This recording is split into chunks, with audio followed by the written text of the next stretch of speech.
बिस्मिल्लाहिर्रहमानिर्रहीम। शुरू करता हूँ अल्लाह के नाम से जो नहायत मेहरबान बड़ा रहम करने वाला है। मैं शाहिद इकबाल आप सब लोगों को इन्फोटिप लेक्चर सीरीज के दूसरे लेक्चर में यूनापर्स के प्लेटफॉर्म पे खैर मकदम करता हूँ। आज के इस लेक्चर में डॉक्टर शाहिद सर एक बहुत ही अहम मौजू हाइपरटेंशन पे अपनी बात रखेंगे। हाइपरटेंशन एक लाइफस्टाइल डिसऑर्डर है जिसका प्रेवलेंस बहुत ही ज़्यादा हाई है। इसी बिना पर इसकी अहमियत को समझते हुए डॉक्टर मलिक इतरत सर और डॉक्टर इफ्तिखार सर ने इस मौजू का इंतखाब किया है। ऑलरेडी बहुत ज़्यादा टाइम हो चुका है तो मैं बहुत ज़्यादा वक्त ना लेते हुए आज के मॉडरेटर डॉक्टर इफ्तिखार सर, जो कि एक बहुत ही वर्सटाइल पर्सनालिटी और हम जिहद शख्सियत के मालिक हैं, उनको एक वसीम बरेलवी के शेर के साथ इनवाइट करना चाहता हूँ कि जहाँ रहेगा वहीं रोशनी लुटाएगा, किसी चिराग का अपना कोई मकान नहीं होता। Doctor Iftikhar Ahmed sir, over to you. अस्सलाम वालेकुम। मेरी आवाज आ रही है शायद भाई? जी सर। आ रही जी। मेरे असातिज़े इकराम, मेरे सीनियर्स, मेरे कलीग्स, मेरे जूनियर्स और जितने भी इस लेक्चर सीरीज के पार्टिसिपेंट्स हैं, सबको मेरा आदाब, अस्सलाम वालेकुम।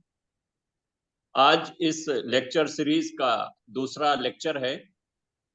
बस 1 मिनट में मैं अपनी बात खत्म करके और शाहिद सर को मैं दावत दूंगा, लेकिन उससे पहले बस 1 मिनट में बोलना चाहूँगा कि इस लेक्चर सीरीज का जो आगाज हुआ है, जो इसकी बुनियाद रखी गई है, जो जिसको जिन्होंने इसे इनिशिएट किया है, मैं सबसे पहले उनको मुबारकबाद देना चाहता हूं, मेरे उस्ताद मोहतरम जनाब डॉक्टर मलिक इतरत सर, जिन्होंने एक बहुत अच्छी शुरुआत की है।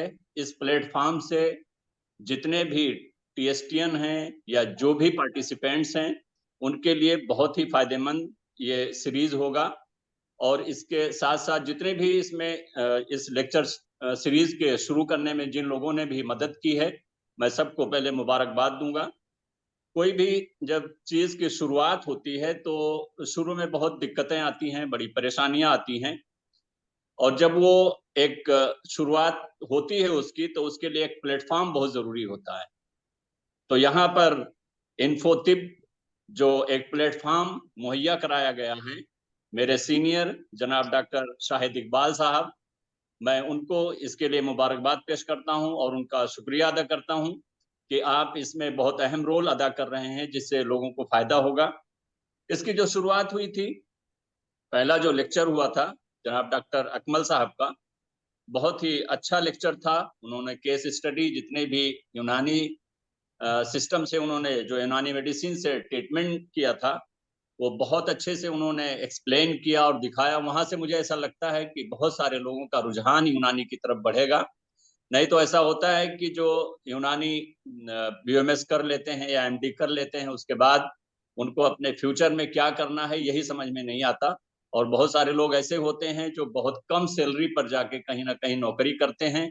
तो उनके लेक्चर के बाद मुझे ऐसा लगता है कि लोगों को एक राह हमवार हुआ है। उसके लिए मैं उनको भी शुक्रिया अदा करता हूं, उनका भी।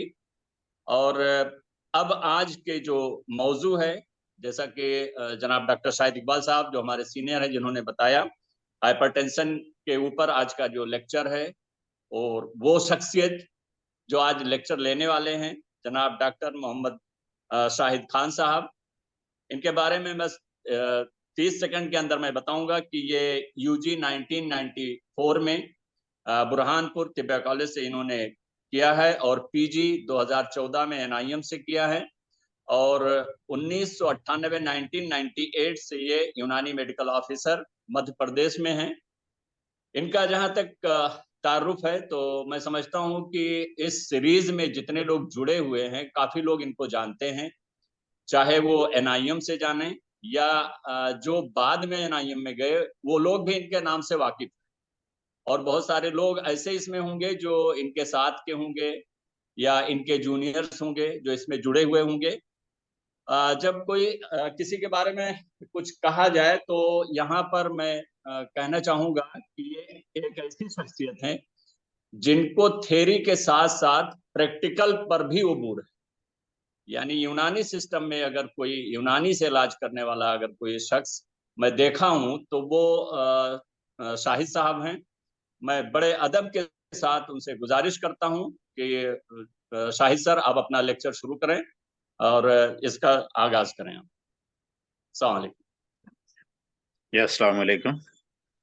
मोहतरम हाज़रीन, मेरी आवाज आ रही हो तो इशारा कर दें कि आ रही है। रब्बि इश्रह ली सदरी वयस्सिर ली अमरी वहलुल उक़दतम मिन लिसानी यफ़क़हू क़ौली। हाज़रीन, मुझे बात हुई कुछ दिनों पहले इफ्तिखार सर से, तो उन्होंने कहा कि हाइपरटेंशन पर तो जो मुझे टॉपिक दिया गया वो दिया गया कि क्लिनिकल अप्रोच टू हाइपरटेंशन इन यूनानी मेडिसिन, और इसी उन्वान पर कुछ बात करनी है। थ्योरी की कम बात करनी है, प्रैक्टिकल की ज्यादा बात करनी है, और आपके जहन में कुछ सोच डालनी है। इन्हीं 3 मकसद के तहत मैं अपनी बात शुरू कर रहा हूं।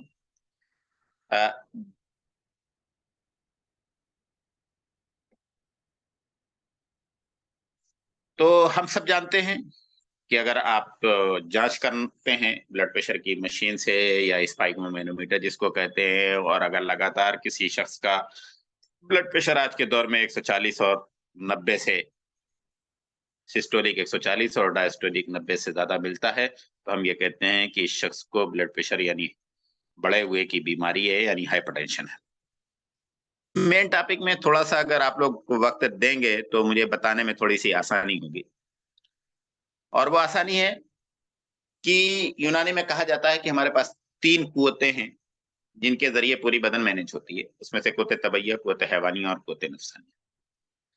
क्योंकि कार्डियोवास्कुलर सिस्टम से ताल्लुक रखता है हाइपरटेंशन, इसलिए यहाँ मैं मुख्तसरन सिर्फ कुव्वत हैवानिया का तस्करा करूंगा।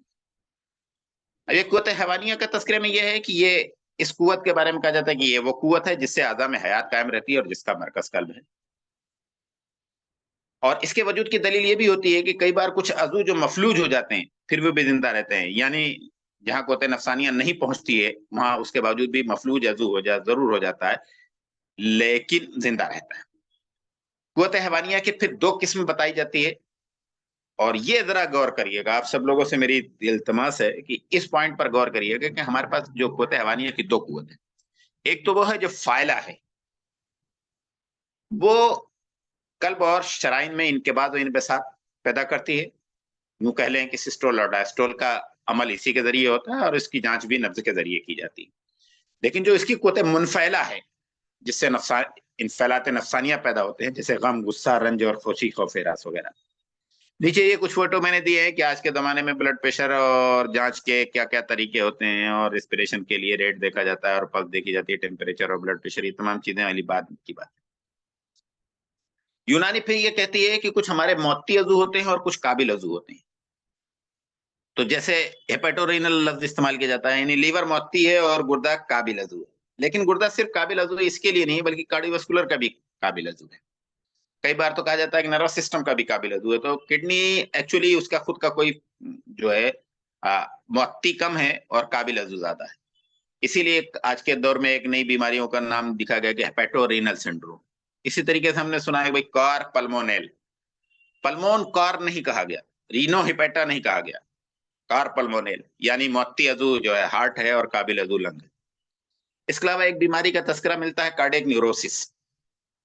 दरअसल ये दिल के और दिमाग के रिश्ते को जोड़ती है। दिल और दिमाग के रिश्ते में याद रखिए कि दिल मौती भी है और काबिल भी है नर्व ब्रेन का, और ब्रेन दिल से जो है वो कुव्वत हैवानिया वसूल करता है और कुव्वत नफ्सानिया अपनी तरफ से दिल को भेजता है। तो दोनों काबिल मौती। ये एक छोटा सा पॉइंट है कि किस तरीके से एक अज़ू दूसरे अज़ू पर मुतासिर करता है और किस तरीके से हमारा ये सिस्टम बना हुआ है। ये 5 अज़ू का नाम मैंने इसलिए दे दिया कि ये दरअसल हमारी वो चक्री है, ये हमारा सिस्टम है जिसके जरिए हमारे पूरे ब्लड के प्रेशर का मैनेजमेंट होता है, खासतौर से वाइटल ऑर्गन में। अब यहाँ से बात शुरू होती है कि यूनानी में अप्रोच कैसे करें। तो यूनानी में अप्रोच करने के लिए सबसे पहले तो ये है कि क्या ज़िक्रुद्दम कवी के नाम से, जो ज़िक्रुद्दम कवी इसलिए मैंने लिया कि आजकल मेडिकल टर्मिनोलॉजीज में हम लोगों को ज़िक्रुद्दम कवी, कुछ लोग फिशारुद्दम कवी, कुछ लोग ज़िक्रुद्दम मुर्तफे, अलग अलग नाम लेते हैं। बहरहाल ये कोई बीमारी हमारे यहाँ इसका कोई तस्करा मिलता नहीं है। उसकी वजह नहीं मिलने की है क्योंकि हमारे पास अभी तक कोई एक सिस्टम डेवलप यूनानी में नहीं हो पाया, जैसे international classification of the disease allopathic वालों ने किया कि वक्त वक्त के साथ वो बीमारियों को नाम देते हैं, उनके साइन सिम्टम बयान करते हैं और उनका ट्रीटमेंट करता है, और उसके बाद उनको इनकी एक कमेटी होती है जो इनकॉर्पोरेट करती है। हमारे यहाँ इत्तेफाक से ऐसी अभी तक कोई कमेटी नहीं है वजूद में, जो कि हमारी बीमारियां जिनका बयान नहीं है, जिसको मैं कहता हूं कि गैर मुदव्वना बीमारियां, उनकी तदवीन कर सके। तो जब गैर मुदव्वना बीमारी की तदवीन का कोई शोबा हमारे पास फिलहाल मौजूद नहीं है, तो हमें कोशिश ये करनी होती है कि भाई अब हम ये बीमारी जो एलोपैथिक में बता दी गई उसको यूनानी में किस पॉइंट ऑफ व्यू से गौर करें। तो हमने देखा कि हमारी कुलियात की किताबों में इम्तिला बहस्बुल अवैया और इम्तिला बहस्बुल कुवा, ये दो लफ्ज हैं जो हमारी रहनुमाई करते हैं। इसके अलावा हमारी बीमारी ये जो है एलोपैथिक के हवाले से ये है कि ये खासतौर से शराइन की बीमारी है, जिसमें कल्ब का भी रोल दखल है, जिसमें दिमाग का भी रोल दखल है, जिसमें किडनी का भी रोल दखल है। तो इन्हीं चीजों को बुनियाद बनाकर, और जिसमें कहा जाता है कि साहब एथेरोस्क्लेरोसिस पैदा होता है, और फिर इनके कॉम्प्लिकेशंस बताए जाते हैं कि साहब पैरालिसिस हो जाता है, साहब जो है वो सकता एपोप्लेक्सी डेवलप हो जाती है, साहब रेनल फेल्योर में चला जाता है आदमी। ये तमाम बातों पर दिया जाता है। तो इन्हीं कॉम्प्लिकेशंस को, इसी आज़ा की मशारिकत को, इसी तरीके से जो है वो इम्तिला को, इसी तरीके से शराइन को, तमाम गौर करके मैंने क्लिनिकल अप्रोच करने की कोशिश की। अगली स्लाइड कर दीजिएगा सर। कि जब मुख्तलिफ किताबें हम पढ़ते हैं तो हमें कहीं भी ऐसा कुछ नहीं मिलता कि जिससे हम ये कह सकें कि साहब ये डायरेक्ट जिक्र के बयान है। लेकिन जब हम शराइन की सलाबत पर गौर करते हैं, जब नब्ज की सलाबत के हिस्से को, जो कि किसी किताब में कहीं मिलता है, कहीं कुल्लियात की किताब में मिलता है, कहीं मुआलजात की किताब में मिलता है, कहीं किसी और इलाज के जेल में मिलता है, जब हम कभी सिमन मुफरत की बात करते हैं, जब कभी हम फालिज और जी के मजारी की बात करते हैं, तो कुछ लाइनें हमारे सामने आती हैं। और जब इन लाइनों को हम अलग अलग जगह से ला के इकट्ठा करते हैं, और उस इकट्ठा करने के बाद तो मैंने तसल्लुब शराइन को और हाइपरटेंशन को इसी तरीके से इकट्ठा करके मैंने कोशिश की है कि एक बीमारी की तदवीन की जाए। जिन लाइनों को मैंने ध्यान में रखा है, ये सब क्लासिकल बुक की लाइनें हैं। मैं आजकल जो है ट्रांसलेटेड बुक हो गई हैं कि एलोपैथिक में हाइपरटेंशन को ट्रांसलेट करके यूनानी में ज़ब्तुद्दम कवी और उसी तरीके से मर्जी माहियत, उसी तरीके से पैथोफिजियोलॉजी बयान कर दी गई। उससे हट के मैंने कोशिश की है कि क्लासिकल बुक में जो है, क्योंकि हमें क्लासिकल तरीके से ट्रीटमेंट करना है, तो मैं अगली स्लाइड पर आपको कुछ कॉल बताऊंगा, अगली 3-4 स्लाइड में। अगली स्लाइड में ये कॉल है कि जब हम इसको बात करते हैं शराइन क्या है, तो उरूक है। उरूक के बारे में हमारी कुलियात की किताबों में मिलता है, कुलियात नफीसी में भी मिलता है कि उरूक दो किस्म की होती हैं, एक जवारिबा और एक गैर जवारिबा। जवारिबा वो कहलाती हैं जिनमें फड़कन होती है, और गैर जवारिबा वो कहलाती हैं जिनमें फड़कन नहीं होती है। फिर इसके अलावा एक जगह उन्हीं ने कुलियात में लिखा है कि ये शराइन या उरूक जवारिबा गैर जवारिबा के अलावा मजारी जो है वो भी दरअसल उरूक के जेल में आ जाता है, क्योंकि मुजारी के बारे में कहा जाता है, मजरे यानी नालियों के बारे में कहा जाता है कि मजरे के अंदर वो सारी चीजें रहती हैं जो मुतारिक हों, जैसे शरियान के अंदर खून। तो आप शरियान को दोनों जेल में सुनना है, आपको समझना भी है कि एक तो उरूक के जेल में भी और एक मजारी के जेल में भी। कुछ पॉइंट आपको मजारी के हवाले से मिलेंगे और कुछ उरूक के हवाले से मिलेंगे। अब इसके बाद ये है कि हम लोग ये मानते हैं, आप भी मानते हैं और हम सभी मानते हैं कि यूनानी में ट्रीटमेंट के लिए 3 बातों का ध्यान रखना होता है। एक तो जिस शख्स को ये बीमारी हुई है उसका मिजाज क्या है, तबई, फिर उसके बाद बीमारी की हालत में क्या मिजाज हुआ उसका, क्या गैर तबई हुआ, और तीसरे ये है कि जिस अजू में बीमारी पैदा हुई उस अजू का मिजाज तबई क्या था और गैर तबई क्या हुआ। तो ये यूनानी में माना जाता है, ये चूंकि लिखा हुआ है कि उरूक का मिजाज सर्द खुश्क होता है, और ऐसी सर्दी खुश्की होती है जिसमें हरारत मिलती है तो वो नर्म हो जाता है, और अगर बुरूदत बढ़ गई तो वो सलाबत आ जाती है। ये 2 पॉइंट फिर से सुन लीजिए, हरारत पाकर नर्म होगा उरूक का मिजाज, और बुरूदत से वो सुल्ब होगा यानी सख्त होगा। यहीं पे एक और बात मैं वजाहत करता चलूं, हरारत की ज्यादती भी सलाबत यबूसत पैदा करती है, और बुरूदत की भी ज्यादती यबूसत पैदा करती है। तो जैसे ही यबूसत बढ़ती जाएगी वैसे ही सलाबत बढ़ती जाएगी। इसके अलावा एक कॉल है कि खून की ज्यादती इम्तिला पैदा करती है। ये हमें इम्तिला बहस्बुल अवैया के बारे में बता रहा है। लेकिन यही कहा गया है कि जब कुछ कभी बलगम असली में कुछ अवारिज लाक हो जाते हैं तो ये जो है वो शीशे के मानिंद दस्तार हो जाते हैं, और ये खून के अंदर दौड़ते रहते हैं। तो ये जो दौड़ रहे हैं यहाँ इम्तिला बहस्बुल कुवा हो गया। तो क्वांटिटी तो नहीं बढ़ी लेकिन क्वालिटी चेंज हो गई। अब इस क्वालिटी में कहा गया कि सब ये जो बढ़ा कि बलगम, बलगम हमेशा यूनानी में जो है वो हमेशा शहम के झेल में आता है। तो शहम के बारे में कहा गया कि शहम चूंकि बारिदुल मिजाज है, इसलिए जहां इसकी ज्यादती होगी वहां बुरूदत होगी। और जैसा कि मैंने पहले कहा कि जब बुरूदत की ज्यादती भी ये वसअत बढ़ाएगी, और शहम की कसरत गिल्दत अखलाक की भी बाइस है। इब्न रुश्द ने कहा कि शहम दरअसल खून के साथ बहती रहती है और ये उरूक की गजा बनती है। तो शहम की ज्यादती अपने आप में एक बड़ा पॉइंट बनाया गया कि उरूक की गजा बनेगी, यानी शहम ज्यादा होगी तो उरूक के अंदर शहम की ज्यादती होगी, शहम की ज्यादती होगी तो बुरूदत ज्यादा होगी, बुरूदत की ज्यादती जो है वो धीरे धीरे जो है वो यबूसत बढ़ाएगी, नतीजे में उरूक जो है वो सुल्ब होते जाएंगे, सख्त होते जाएंगे। एक जगह बयान आया सुद्दों के झेल में कि सबसे दुश्वार सुद्दे वो होते हैं जो रगों खुसूसन सुरियानों में होते हैं, और इनमें भी आयजा रईसा के सुद्दे दुश्वार होते हैं। इसी तरीके से कुछ गदाओं के बारे में आया कि इनके गदाओं में कि गोश्त हुआ या बहुत ज्यादा उबाला हुआ अंडा हुआ और कसरत शराब नोशी। जैसे कि एलोपैथिक में उन्होंने रिस्क फैक्टर कहे हैं, वो सारे रिस्क फैक्टर यहाँ तक बयान किए गए।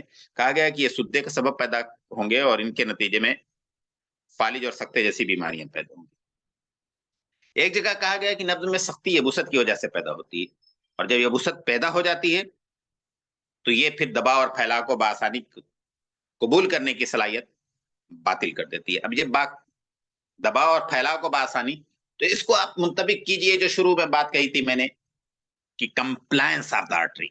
तो इस नब्ज में सख्ती हमेशा कंप्लायंस ऑफ आर्टरी को डिक्रीज कर देगी या खत्म कर देगी। इसी तरीके से कहा गया कि जौहर शरियान में ऐसे मानदे का इस्वाब जो कि मुताफिन हो वो सख्त नरमी पैदा करेगा, और जो मुताफिन नहीं होगा वो सख्ती पैदा करेगा। इसके बाद उरूक व मजारी के तंग होने वाले अमराज में इम्तिला एक बुनियादी मर्ज है। राजी का बयान एक है कि गलबे खून की वजह से नसुद्दम या दिमाग की शराइन का इंफिता और इंशिकाक हो जाता है। ये हमें दरअसल ब्रेन हेमरेज और इंफार्क्शन की तरफ रहनुमाई करते हैं, और ये सारी बीमारियां वो हैं जिनका कहीं ना कहीं ताल्लुक सीधे सीधे ब्लड प्रेशर से के बढ़े होने से होता है। इसके बाद इन्होंने एक और कहा है जो कैरोटिड आर्टरी के इंफार्क्शन के ऊपर अपना कॉल लाएगा, वो ये है कि सख्ते का सबब कल्ब और दिमाग के दरमियान रूह के रास्तों में शराइन में रुकावट होना है। ये सीधे सीधे उस रास्ते की कैरोटिड आर्टरी। इसी तरीके से एक बात जो एलोपैथिक में नहीं बयान की गई है, यूनानी में उसको उन्होंने बयान किया है, और वो कहा है जैसे हम सब जानते हैं कि भाई ब्रेन हेमरेज हुआ, कई बार जो है वो इपिस्टैक्सिस होगी, ब्लड प्रेशर बढ़ने से नाक से खून आ गया। तो यहाँ पे ये बयान उन लोगों ने कहीं वजाहत नहीं की कि ऐसा क्यों होता है, लेकिन यूनानी में कहा गया कि अगर उरूक का जिर्म बहुत सुल्ब होगा, यानी उरूक की इंटिमा जो है वो बहुत सख्त हो जाएगी, तो खून का इंसबाब यानी ब्रेन हेमरेज, ये हेमरेज जो है वो ब्रेन के अंदर होगा, और अगर उरूक का जिर्म थोड़ा सा नर्म है तो फिर नक्सीर फूटेगी या नफसुद्दम होगा या बोलुद्दम होगा। इन कुछ अकवाल के बाद अब हमें इन अकवाल की रोशनी में ब्लड प्रेशर को समझना है। तो अगली स्लाइड कर दीजिएगा सर की तफहीम के बारे में कि असल में ये बीमारी एलोपैथिक के हवाले से हमें यह समझ में आई कि आर्टरीज की है, जिसमें कल्ब, दिमाग और नफ्सियात और गुर्दे की मशारिकत है। इसके अलावा इसके फैक्टर्स में रोजमर्रा के मामूलात हैं, माकूलात, मशरूबात हैं, सोना और जागना है, विरासत भी है, और फासिद बलगम या खराब किस्म की खिलतों से इस बीमारी का ताल्लुक है। इसलिए मैं अक्सर ये कहता हूं कि अगर ब्लड प्रेशर को समझना है तो ये समझिए कि कहीं ना कहीं उरूक, कल्ब या उसके जितनी भी मजारी हैं, जिस रास्ते से वो आ रही है, उसके अंदर सख्ती जो है वो हमारी जीनोटाइप है। इनसाइड जो चेंजेस हैं वो पैथोजेनेसिस जो है वो हार्डनेस है या एथेरोस्क्लेरोसिस है या उस रास्ते की सख्ती, लेकिन उसका एक्सप्रेशन जो होता है, फिनोटाइप जो कहलाएगा, वो कहलाएगा हाइपरटेंशन।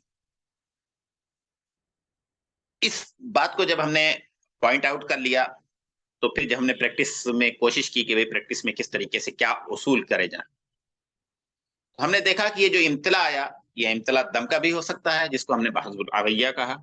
इसके अलावा कहा गया कि इम्तिला बहसबुल हुआ, जिसमें बलगम का भी इम्तिला हो सकता है, सौदा का भी इम्तिला हो सकता है, और सफरा का।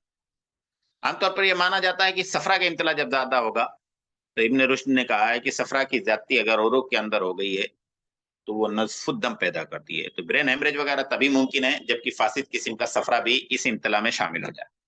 इन्फार्क्शन तब होता है जबकि बलगम की या तो कसरत हो जाए या उसके अंदर फसाद पैदा हो जाए। इसीलिए एक जगह कॉल है, जिस कॉल को मैंने नोट नहीं किया यहाँ पे, कि बलगम 3 शक्लों में इम्तिला पैदा करता है, अपनी मिकदार से भी, अपने फसाद से भी और अपनी कुव्वत से भी, जबकि दम सिर्फ कसरत से पैदा होता है। तो ये बातें ध्यान में रखने के बाद उसूल इलाज जो तरतीब दिया गया, उस इलाज में यही है कि कई बार आपको मुलत्तिफात की जरूरत होगी, मादे को लतीफ करें, कई बार आपको जरूरत होगी मुंजिजात की, अगर जिर्म में शरियान यानी आर्टरीज की वाल का हिस्सा बन गया है। इसके अलावा अगर कहीं ऐसा लग रहा है कि छोटी आर्टरीज में, कैपिलरीज में या आर्टेरियोल्स में कहीं ऑब्स्ट्रक्शन हल्के हल्के हो रहे हैं, तो उसके लिए हमें फिर मुफत्तिहात सुदत इस्तेमाल करनी पड़ेगी।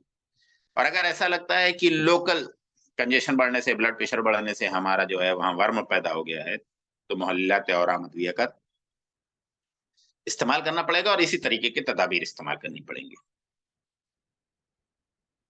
अब यहाँ ये कहा गया कि अगर आपको ऐसा महसूस होता है कि मर्ज का सबब बलगम है, तो नुज़ुज और तलतीफ देकर तनकिया करें। अगर सबब सौदावी है तो इस्तफराग सौदा करें, और अगर सबब कसरत खून है तो फस्द और हिजामा से तनकिया करें।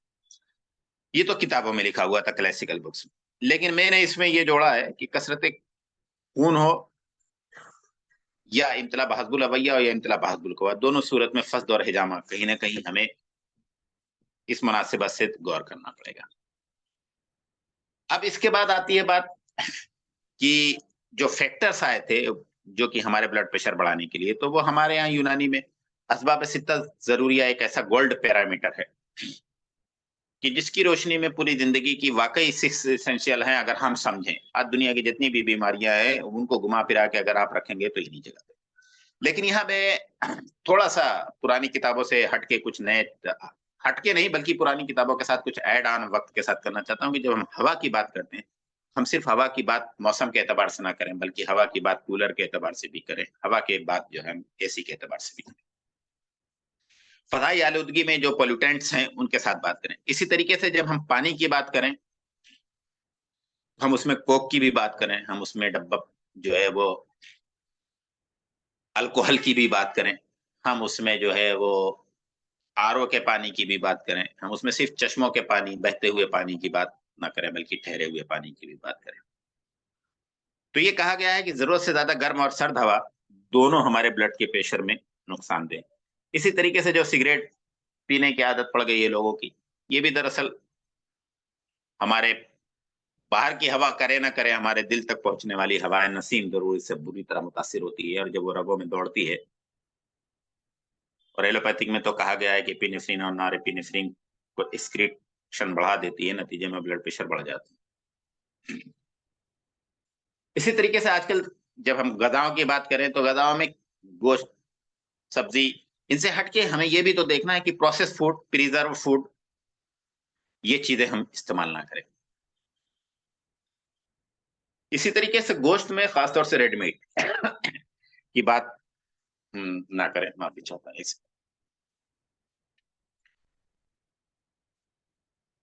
इसी तरीके से देखा गया कि पहले नमक की कसरत इतनी नहीं थी, नमक बनाना इतना आसान नहीं था, तो नमक का बहुत ज्यादा इस्तेमाल किया जाता था। आज अरे बहुत कम इस्तेमाल किया जाता था, लेकिन आज नमक बहुत ज्यादा किया गया है। तो आज भी कहा जाता है कि नमक की मिकदार लिमिटेड रखिए।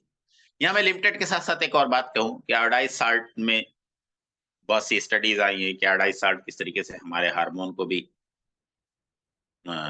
डिस्टर्ब करता है।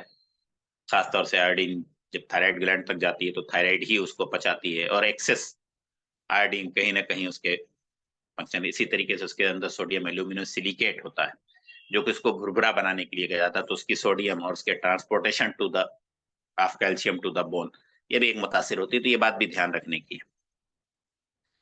इसके बाद ये कहा गया कि जितने ओल्ड तरीके पे जाएंगे, उतना ही गोल्ड तरीके पे जाएंगे, तो भाई ये उबला हुआ खाना खाएं, कम तेल वाला खाएं, नमक खाएं।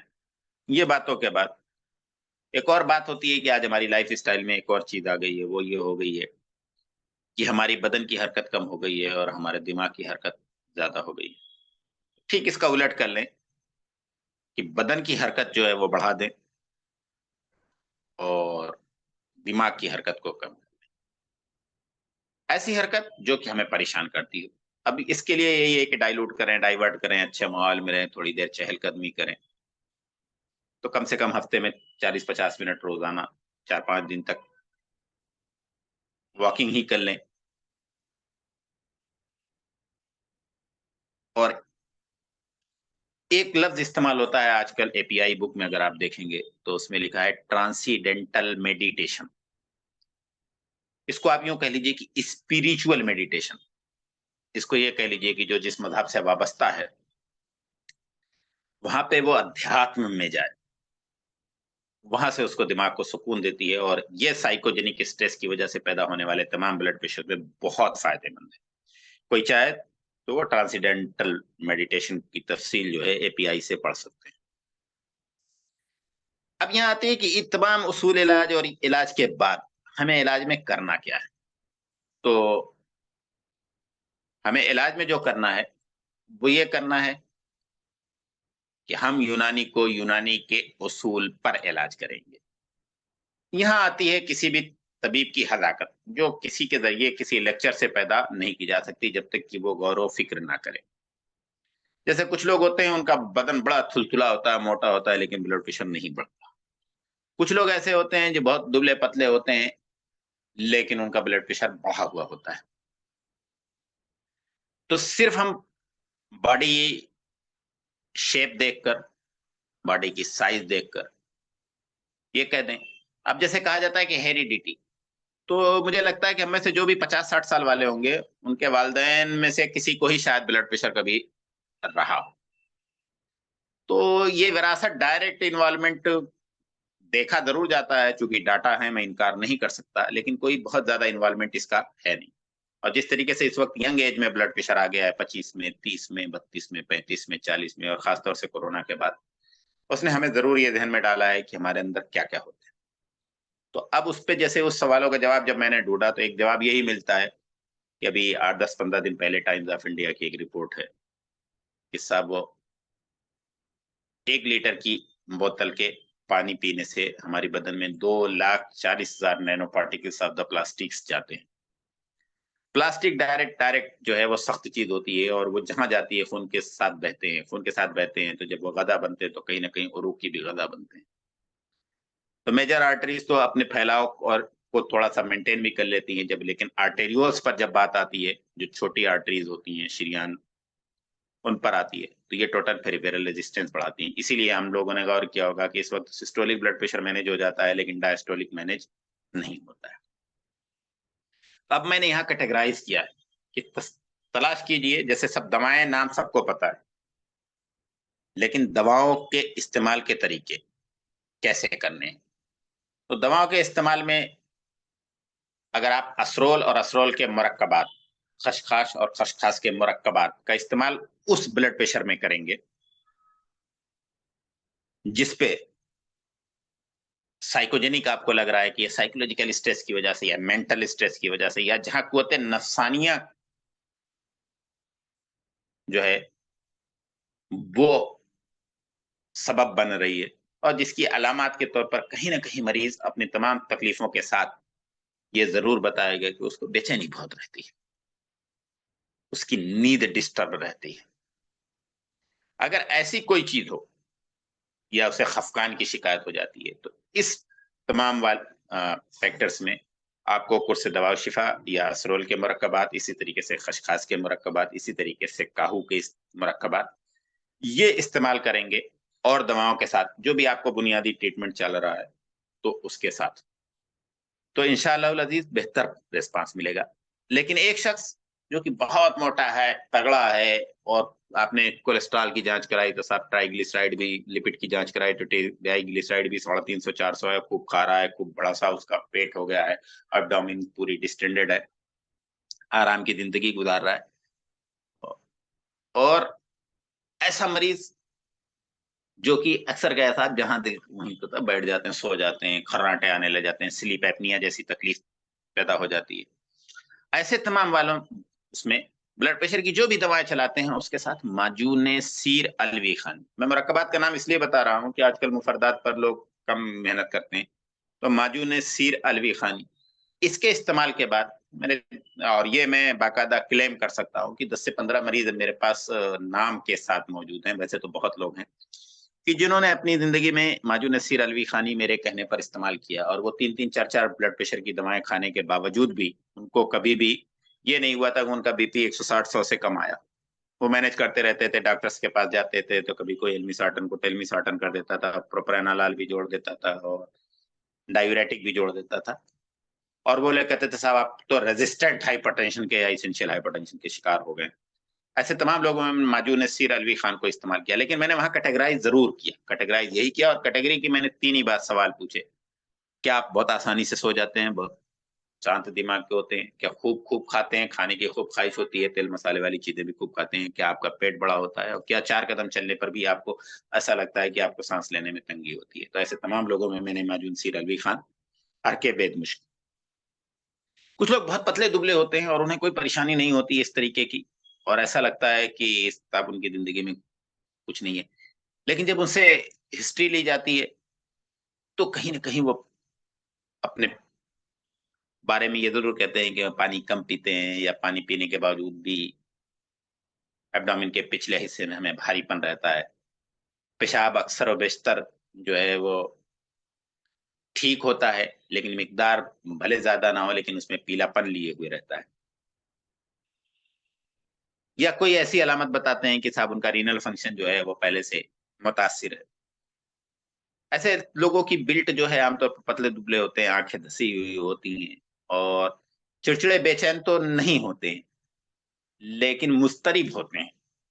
चिड़चिड़े होना और मुस्तरिब होने में थोड़ा सा क्या किस तरह परेशानी लगती है उनको कि यार क्या हो रहा है, लेकिन उनकी नींद भी ठीक रहती है। ऐसे तमाम लोगों में मैंने देखा कि कहीं ना कहीं रीनल हाइपरटेंशन या रीनल काज आप माने, भले वो प्राइमरी में आ रहे हों, लेकिन फिर भी ऐसे लोगों में जब आर के कासनी या आर के मको का इस्तेमाल किया, कई बार मैंने आर के कासनी आर के मको का इस्तेमाल किया, कुछ लोगों को लगा कि मुझे सर्दी जुकाम हो गया, कुछ लोगों को तो नहीं लगा, कुछ लोगों को मैंने शरबत दीनार इस्तेमाल किया। तो ये अरके मको और अरके कासनी और शरबत दीनार का जो बंटवारा किया, वो ये बंटवारा किया कि जब मुझे लगा कि सिर्फ रीनल इन्वॉल्वमेंट है और कहीं ऑब्स्ट्रक्टिव कोई पैथोलॉजी नहीं होगी बदन में, तो आरके कासनी और आरके मको का इस्तेमाल किया, वरना मैंने शरबत दीनार का इस्तेमाल किया जहां मुझे लगा कि कोई ऑब्स्ट्रक्टिव पैथोलॉजी भी होगी, और जहां ये भी डाउट हुआ कि यहाँ थोड़ा बहुत सफरावियत के साथ साथ जो है सौदावियत भी शामिल हो गई है, यानी फिल्त जो है वो जल गई है, जिसे मिर्रा सौदा पैदा हो गया है। इसके अलावा कई बार ऐसा हुआ है कि कुछ लोग होते हैं कि साहब गोश्त बहुत खाते हैं, या जब कॉफी चाय बहुत पीते हैं, या कॉफी चाय पीने के बाद हमें ज्यादा बेचैनी लगती है, ज्यादा होती है, या हाइपरटेंशन जो है हमारा जो है लेकिन हमें सीने में उसके साथ जलन महसूस होती है। तो जब ये आए तो इसमें अर्के मको के साथ जवारी शाही, या जवारी शाही को बल्कि बेहतर ये है, मैंने जो सबसे बेहतर रिजल्ट पाया है कि जवारी शाही को अर्के बादियान के साथ इस्तेमाल कराया जाए तो उनकी तबीयत में फर्क भी पैदा होगी। ये दरअसल सौदावियत वाले लोग होते हैं। इसके अलावा कहीं आपको लगता है कि नहीं यार ये पर्टिकुलर हिस्से में जो है बंदे को ब्लड प्रेशर के साथ साथ इस पर्टिकुलर हिस्से में उसको कमजोरी का एहसास होता है। कई बार मरीज की हिस्ट्री ली जाती है तो बताता है मेरा हाथ होता है, या उसे लगता है कि मुझे हाजमे में प्रॉब्लम होती है, उसे लगता है कि मेरे पैर में, तो ये माना जाता है कि कहीं ना कहीं छोटा मोटा ऑब्स्ट्रक्शन है।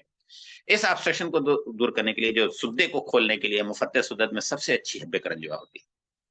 करंजुआ की आज तो बनी बनाई मिल रही है, लेकिन जो बनी बनाई मिल रही है वो दरअसल उसके साथ लोगों ने कर दिया, आजकल हमदर्द जो बना रही है उन्होंने करंजुआ के साथ नीला खोता शामिल कर दिया है। अगर आप बनाएं या आपको कोई ऐसी मिले जो करंजुआ के साथ काली मिर्च हो, तो करंजुआ का मुसले वो होगी। इसी तरीके से अगर सिंगल सिंगल कोई दवा इस्तेमाल करना चाहते हैं तो कई बार सिर्फ इत्रिफिल किशनीदी जो है वो हल्के फुल्के ब्लड प्रेशर को, हाइपरटेंशन को मैनेज कर देती है। तदाबीर में यही है कि अगर मोटा तगड़ा है, चौड़ा है, तो उसके लिए हमाम निस्बतन फायदेमंद होता है। लेकिन एक आदमी एवरेज बिल्ट का है और आपको लग रहा है कि उसको इंतला बहसबुल हुआ है, बहसबुल अवैया नहीं है, उसमें काउंट देखेंगे आप तो आमतौर पर प्लेटलेट या एमसीवी मीन कार्बोस्टर वॉल्यूम या एचसीटी हेमेटोक्राइट्स, ये हमारे लिए बड़े इंडिकेटिव है। अगर ये बड़े हुए हैं तो आप मान के चलिए कि अगर एमसीवी मीन कार्बोस्टर वॉल्यूम बढ़ा हुआ है तो आप इसे तंबी में रखिए। अगर हेमेटोक्राइट्स बढ़े हुए हैं और प्लेटलेट्स की तादाद ज्यादा है तो इन्हें आप सौदावी में रखिए। अगर किसी का ओटीपीटी बढ़ा हुआ है और विस्कोसिटी ऑफ द ब्लड अगर कभी आप चेक करा सकें कि आपको कम मिल रही है या एचसीटी वगैरह कम है तो आप इसे सफरावी में रखिए। और लिपिड प्रोफाइल जो है वो आपको बलगनी के लिए मदद करती है। तो बलगनी में तनकिया करने से कुछ खास हासिल नहीं होता है, इल्ला माशाअल्लाह कि उसको नूजुज दिया जाए, मुंजिजात बलगम। तो उनको जो दवाएं देता हूँ मैं माजून नसीर अलवी खान के साथ, और जरूरत लगती है तो बादरन बोया के साथ उस्तुखुद्दूस, बादरन बोया और बरग गाज़बा, काली मिर्च और धनिया का जोशादा देता हूँ। इसके अलावा जो बाकी हैं, जो एक मुत्तफिका ये है और जो रईस भाई ने एनआईएम में किसी जमाने में थेसिस भी की थी, उसका रिजल्ट मैंने वाकई बहुत अच्छा देखा कि वो हर तरीके के उसमें अगर काहिल पर 2 कप लगाए जाएं अपनी तमाम शरायत के साथ, तो 4 महीने, 6 महीने, 8 महीने वो कहीं ना कहीं ब्लड के प्रेशर को मेंटेन करने में काफी मदद करती है। इसके अलावा रीनल इन्वॉल्वमेंट वालों में जो है वो अगर उनसे कहा जाए कि भाई जब नहाने जाते हैं तो आप टब में पानी गर्म कर लीजिए और इसमें थोड़ी देर बैठ जाइए, तो वो भी काफी मुफीद होता है। जिनको साइकोजेनिक स्ट्रेस रहती है उनको भी मैं कभी मशवरा देता हूँ कि घर में आप जब बैठे हैं टीवी वगैरह देख रहे हैं या कुछ और काम कर रहे हैं तो आप अपना पैर जो है वो टब में डाल लें कुनकुने पानी में। इसके अलावा जो आखिरी बात मैं बताना चाहता हूँ कि जो सबसे जरूरी मुझे लगती है वो ये लगता है कि तंबाकू, शराब, कॉफी, चाय ये रेड मीट से भी ज्यादा नुकसानदेह है। स्क्रीन टाइम ज्यादा बिताना, और ये तब और ज्यादा खतरनाक हो जाते हैं जब आदमी देर रात तक जागता है और दिन चढ़े तक सोता है।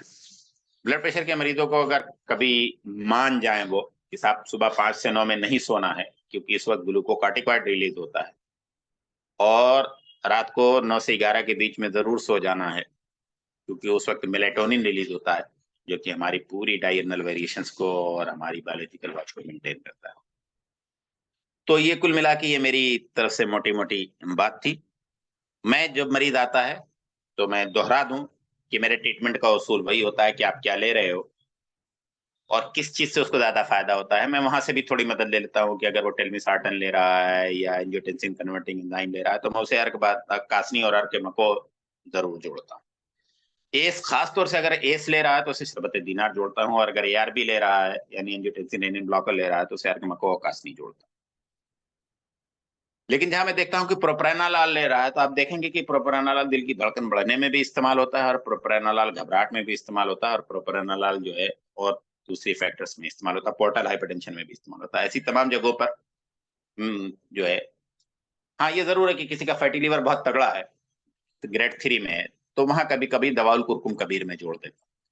कुल मिला के मेरे कहने का मतलब ये है कि रोशनी, ये ब्लड प्रेशर जो है वो समरी उसकी इतनी ही है कि ब्लड प्रेशर नाम की कोई बीमारी का यूनानी में तस्करा नहीं है।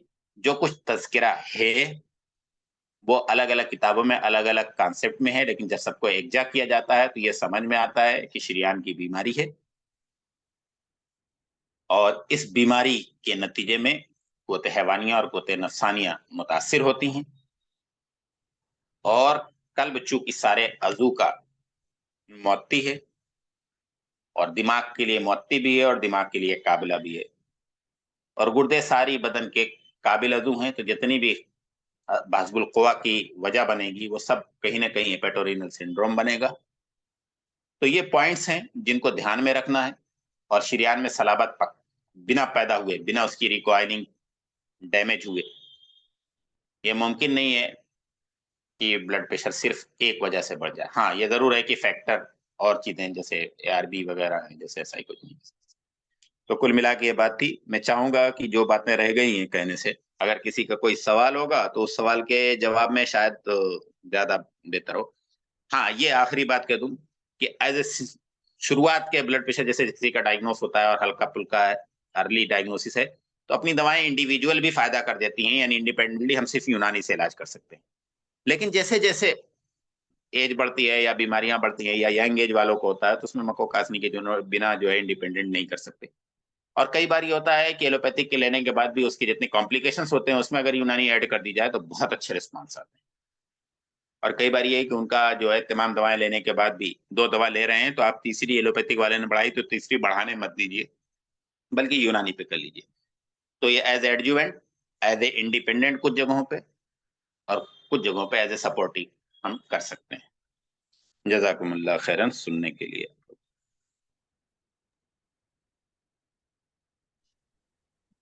जज़ाकल्लाह सर।